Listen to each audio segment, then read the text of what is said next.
Assalamu alaikum wa rahmatullah. A cikin tarihin annabawa akwai darussa masu zurfi da ke koyar da mu game da imani, juriya da sakamakon bijirewa ga gaskiya. Ɗaya daga cikin waɗannan labarai shine na Annabi Salih alaihi salatu wassalam, annabin da aka aiko zuwa ga wata ƙabila mai ƙarfi amma girman kai ya hana ta karɓar gaskiya. Wannan labari ba kawai tarihi ba ne, gargaɗi ne ga duk wanda ya kauce wa tafarkin gaskiya. Mu je zuwa. Annabi Salih alaihi salatu wassalam yana ɗaya daga cikin zuriyar Annabi Nuhu alaihi salatu wassalam. Ta ɓangaren ɗansa Sam, shi ne annabin Larabawa na uku bayan Annabi Nuhu da Annabi Hud alaihi salatu wassalam.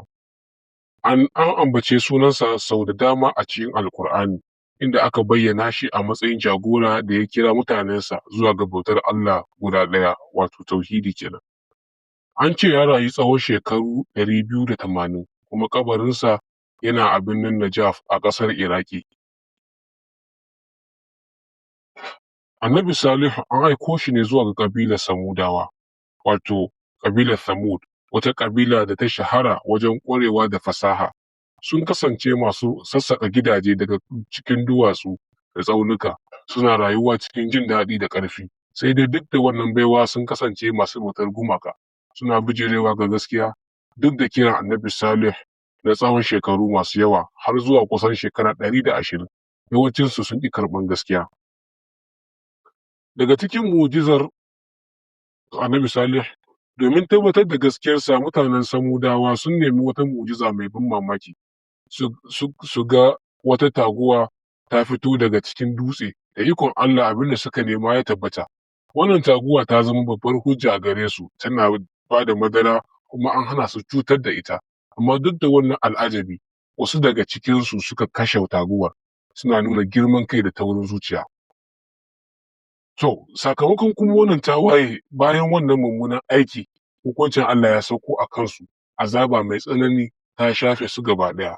Darasi mai girma ga duk wanda ya rena gargaɗin Allah.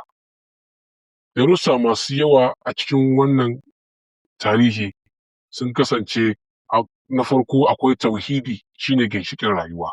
Na biyu, girman kai na kai mutum ga halaka. Na uku, mu'jiza ba ta wadatar da wanda zuciyarsa ta rufe. Abu na huɗu, haƙuri da juriya na annabawa darasi ne ga mu. Barkanmu da dawowa. Wato labarin Annabi Salih da mutanen Samud ba wai kawai tarihi ba ne, madubi ne da ke nuna mana yadda rayuwa take tafiya idan aka bi gaskiya ko aka ƙi ta. Wannan labari yana tunatar da mu cewa duk wata dama ta gaskiya da aka ƙi na iya jawo sakamako mai tsanani. Ku kasance tare da mu a kashi na biyu, inda za mu zurfafa cikin cikakken bayani game da azabar da ta sauka da kuma ƙarin darussa masu ratsa zuciya. Na gode.